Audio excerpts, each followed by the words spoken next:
안녕하세요. 오늘 여러분의 딥다이브에 오신 것을 환영합니다.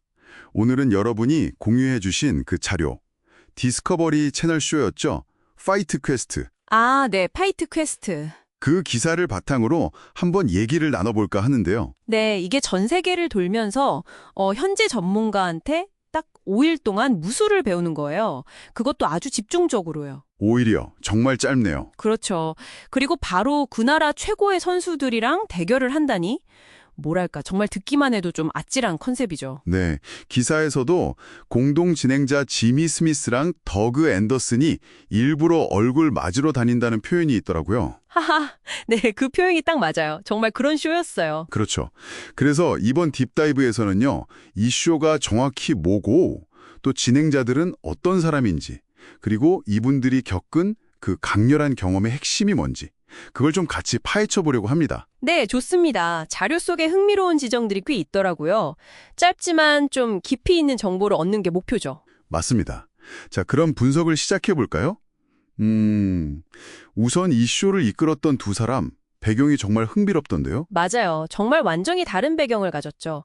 우선 지미 스미스는 남북 캘리포니아 출신이고 그 브라질리언 주짓수가 기반이에요. 아, 주짓수. 네, 근데 놀라운 건 전직 중학교 수학교사였다는 거. 네, 수학 선생님이요. 네, 그랬다가 지금은 프로 MMA 선수로 활동 중이고요. 전적도 6승 1패로 괜찮아요. 이야, 정말 특이한 이력이네요. 어떻게 발탁된 거죠? 그게 또 재밌는데 제작진이 그냥 주짓수 도장에 연락을 했대요. 그런데 우연히 이 사람을 발견하고 발탁한 거죠. 정말 운명 같다고 할까요? 허허, 진짜 그러네요. 수학 선생님에서 MMA 선수, 그리고 방송 진행까지. 그럼 다른 한 명, 더그 앤더슨은요? 분위기가 확 다르던데요? 네, 그렇죠. 이분은 필라델피아, 근교, 뉴저지의 좀 거친 동네 출신이고요. 복싱하고 미 육군에서 배운 격투술이 기반이에요. 아, 군인 출신이시군요. 네, 이라크 참전 용사 경험도 있고요. 원래 아마추어 MMA 선수로 활동하다가 프로 전향을 생각하고 있었는데 아주 인상적인 오디션 테이프를 직접 만들어서 보냈다고 해요. 오, 직접이요? 네, 그래서 발탁된 거죠. 그러니까 지미 스미스하고는 완전히 다른 방식으로 기회를 잡은 셈이에요. 와, 한 명은 우연히 발탁되고 다른 한 명은 스스로 기회를 만들고 이렇게 다른 두 사람이 모여서 5일 배우고 바로 싸운다는 거잖아요? 네, 맞아요. 포맷 자체가 정말 극한 도전인데요. 기사에서도 나왔지만 이게 단순히 기술만 배우는 게 아니라고요? 네, 그게 핵심이죠.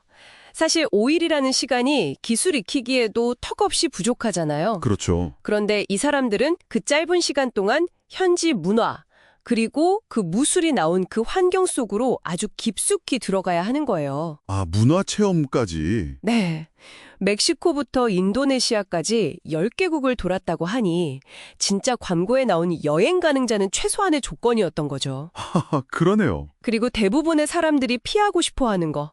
그러니까 얼굴 맞는 경험을 일부러 찾아다니면서 그 과정에서 얻는 게 단순 기술 이상이라는 걸 보여주는 거죠. 말씀하신 것처럼 여러분이 보내주신 기사에서 더그 앤더슨 인터뷰가 특히 인상 깊었어요. 두렵지 않았냐? 이런 질문이에요. 네, 그 답변이 참. 다른 인간이 할 수 있다면 나도 할 수 없는 이유는 없다. 이렇게 답했잖아요. 이게 그냥 허세일까요? 아니면 좀 다른 의미가 있을까요? 저는 그 답변에서 이 사람의 배경, 특히 군 경험 같은 게 좀 묻어난다고 봐요.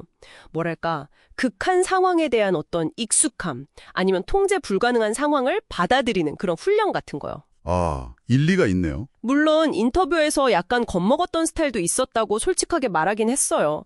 하지만 근본적으로는 어떤 도전이든 피하지 않겠다는 자세가 보이는 거죠. 실패나 고통에 대한 두려움보다는 도전 자체에 더 큰 가치를 두는 것 같아요. 그렇군요. 그가 특히 카주켄보라는 무술을 더 배우고 싶어 했다는 점도 흥미로웠어요. 하필 왜 그 무술이었을까요? 아, 카즈켄보. 그게 하와이 무술인데 카라테, 유도, 주짓수, 건포, 복싱 여러 가지가 막 섞여 있어요. 굉장히 실전적인 무술이거든요. 오, 호남 무술 같은 거네요? 네, 맞아요. 그래서 그가 언급했듯이 다양한 기술의 조합이나 실전적인 측면이 자기가 하는 종합격투기에 도움이 될 거라고 판단한 거죠. 아하, 단순히 새로운 경험을 넘어서 자기 본업에도 적용하려는 실용적인 생각이었군요. 그렇죠. 그런 점이 인상적이었어요. 그리고 경험을 요약해달라는 질문에 세계를 여행하며 얼굴을 맞을 수 있다면 그보다 더 좋을 순 없다. 이렇게 답하면서 시즌2를 정말 원한다고 했잖아요. 네, 맞아요. 보통 사람 같으면 다시는 하고 싶지 않다고 할 법도 한데요. 바로 그 지점이 이 파이트 퀘스트가 단순한 리얼리티쇼 이상인 이유 같아요. 어떤 고통이나 역경 속에서 성장의 기회를 보고 심지어 그걸 즐거움으로 바꾸는 과정이랄까요. 고통 속의 즐거움. 네, 서로 다른 배경을 가진 두 사람이 극한의 압박 속에서 빠르게 배우고 또 두려움과 마주하고 다른 문화와 부딪히는 그 모습 자체가 이 쇼의 핵심 컨텐츠인 거죠. 네, 들어보니까 정말 그렇네요. 그럼 정리를 좀 해보자면 이번 딥다이브는 단순히 파이트 퀘스트라는 쇼를 훑어본 게 아니라 여러분이 주목하신 그 기사 속 인물들, 특히 그들의 극한 도전을 통해서 우리가 배울 점들을 살펴본 시간이었던 것 같습니다. 예를 들면 압박감 속에서의 학습 능력이라든지 미지의 것에 대한 도전 정신, 또 문화적 교감의 가능성 같은 것들이요. 특히 더그 앤더슨의 그 거침없는 태도는 참 많은 생각을 하게 만드는 것 같아요. 맞습니다. 자, 이제 여러분께 질문을 하나 던지면서 마무리할까 합니다. 만약 여러분이 정말 단 5일 만에 생전 처음 접하는 분야의 기술을 익혀서 그 분야 최고 전문가와 겨뤄야 한다면 어떨 것 같으세요? 무엇이 가장 두려울까요? 생각만 해도 떨리는데요. 아니면 반대로 어떤 점이 가장 흥미진진하게 느껴질 것 같나요? 그리고 더 나아가서 사람들은 왜 이런 극한의 도전을 기꺼이 받아들이는 걸까요? 그 동기의 근원이 뭘지 한 번쯤 생각해 보시면 좋겠습니다.